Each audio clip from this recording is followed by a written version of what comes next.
Do you like the Dreamcast?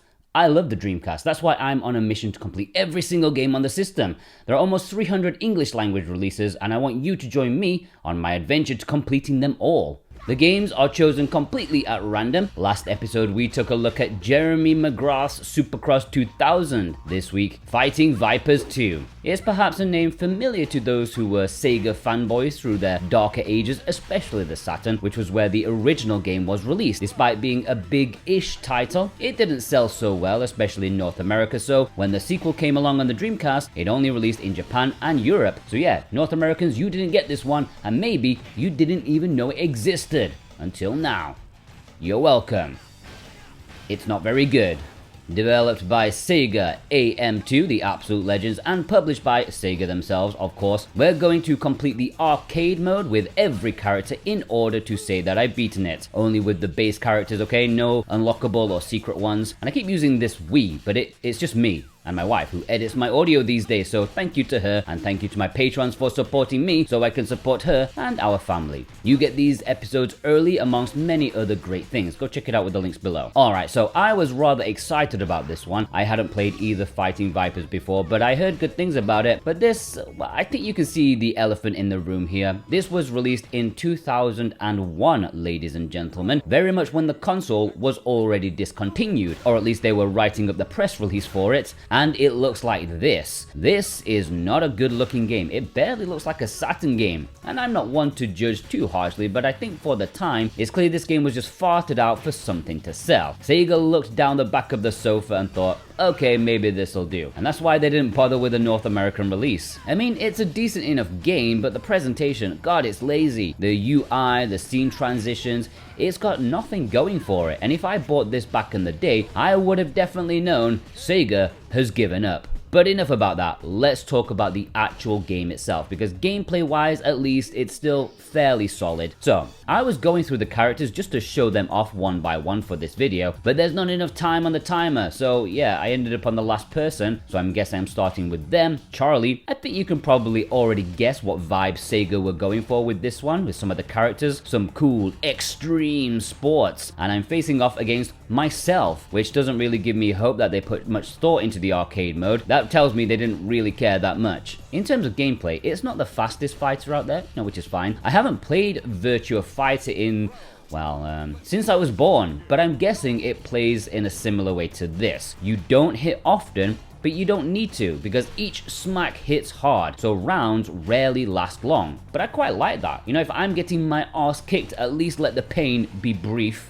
It's best of 3, and I won 2 back-to-back in less than a minute, so yeah, these fights don't last long. Next up, we're against Emmy, who is one of the few new fighters added to the series. Now, the interesting thing about this game, something that I couldn't believe almost, is that there's only 2 buttons to use. It's a 2-button fighter, which I didn't think was allowed to exist past the NES, but I like it. It's accessible, and it's a game that seems more focused on combos, juggling, rather than special moves. There's also a dedicated block button, which is vital, because when blocking, you take 0 damage, like not even minimal. These early fights, you don't even need it, but the final boss, you most certainly do. I prefer it to be on a dedicated button rather than back direction. I've never been a fan of that, and I know I'm a heathen. But anyways, in the second round, you'll notice one of the gimmicks of this game, armor, and the ability to destroy it. Everyone has dumb, over-the-top, yet completely pointless armor, which can be destroyed if, well, I don't know. It just breaks sometimes if you hit hard enough, but not always, so I don't really know. If their armor breaks,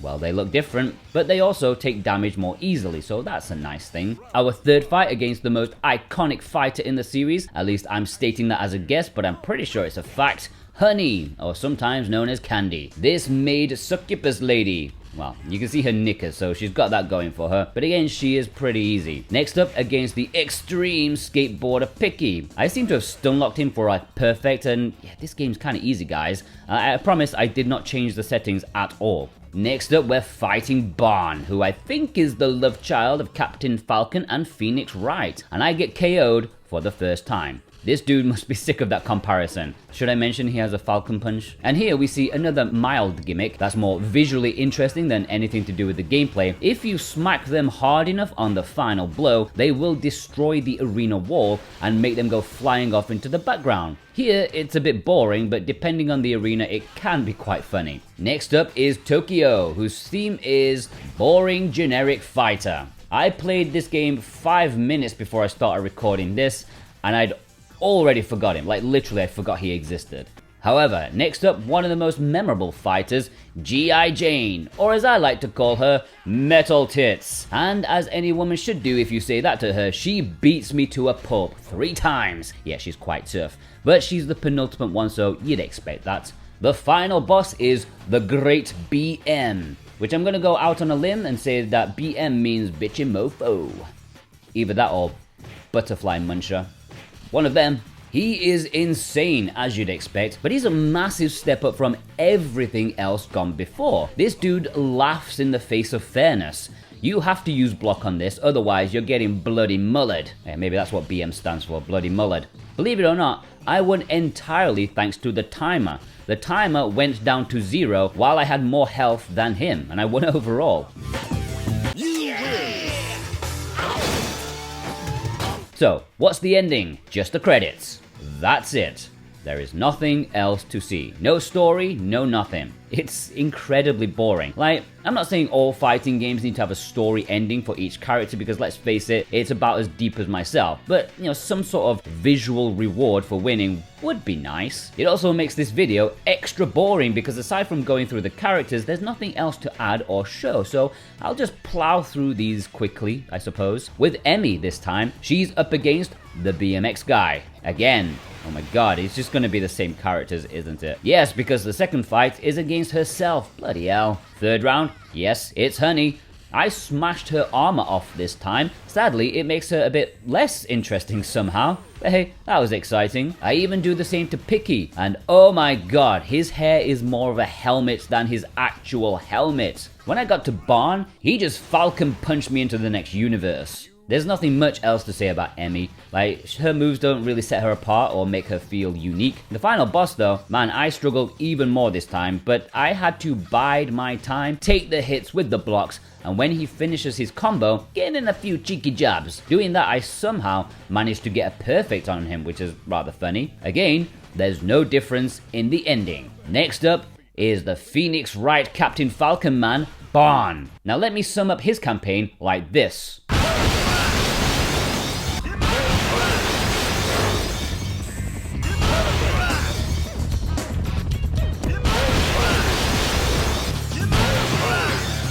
He's quite good.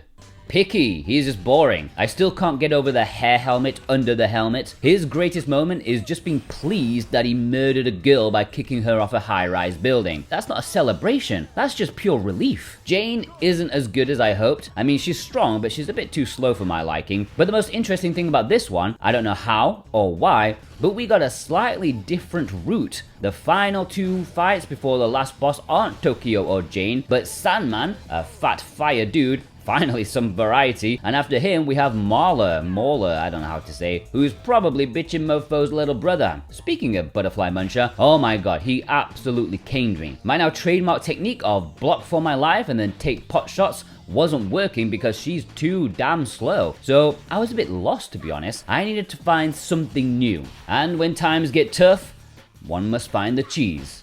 And boy did I find a stinking bishop.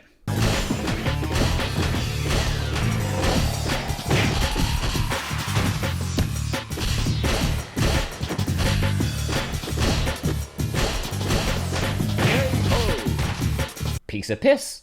Raxel is a guitarist who can smack people with a guitar. Who'd have thought that? We haven't seen this guy even as an opponent. Obviously he has stage fright. I mean, me too. I can't even have a wee at a urinal if somebody's standing next to me. Too daunting. But hey, look, something new. Grace, we haven't fought her before. She's a rollerblader. And after her, there's Raxel. I mean, I genuinely have no clue what is making these two forks in the road happen. Or maybe I should say don't happen, because according to the little map between fights, it seems this is the normal route because it's straight. The ones I've been playing before, those are the alternative routes, but I don't know. Maybe it's because I'm awesome. The only other fun thing in this run is murdering the fat dude in molten lava. How is he coming back from this? Next up is Badass Moose's little brother, Marla, and I have literally nothing to say about this guy aside from he's definitely his little bro because look at the size difference. Grace is next, and again, I'm just really struggling for things to say. And I think that underpins the lack of variety or lack of presentation in Fighting Vipers 2. It's so empty. Mechanically okay, just really dull. Anyways, again, I found a bit of cheese for the final boss. Grace is quick. Sandman, who's just miserable, I can't even be bothered to talk about him. But I'm happy to say, Honey lives up to the hype. She's pretty good. She might actually be my favorite fighter. And no, not because of that, because she's actually fun to play as. She's got some fantastic juggles. I mean, legs. I mean, with her legs. She can juggle with her legs. Although I'm not a fan of her alternative skin, she just doesn't look right with blonde hair.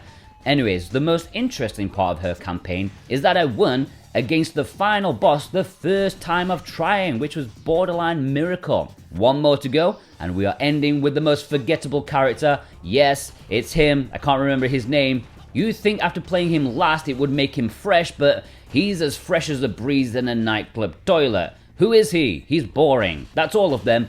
Done.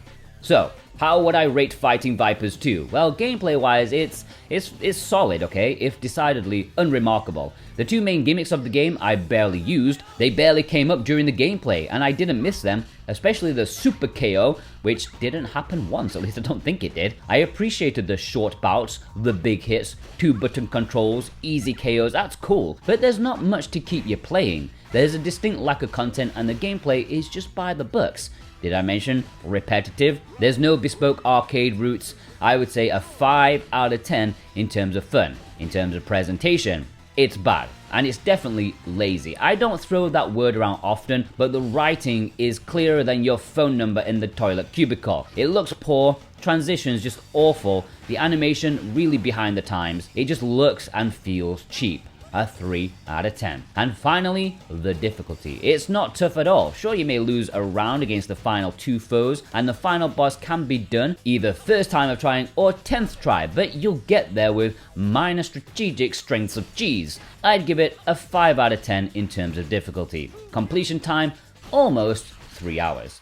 Thank you for watching. If you watched all the way through, please leave me a snake emoji in the comments alongside a normal comment, okay? If you just leave an emoji, YouTube thinks it's a spam thing, okay? Leave a like as well, that really helps. Thank you to my Patreon supporters, I genuinely appreciate it. They get to watch the next video right now. It's already up on my Patreon. Go watch it early. The next episode is an arcade classic, Silent Scope. When's that coming back, Konami? Also, a big shout out to my Patreon producers, my super producers. Alexander Cato, Brent McLean, FF14 Best RPG, Vey, Sven Nowlertz, Wixit, Josh Foote, and Dustin Martin.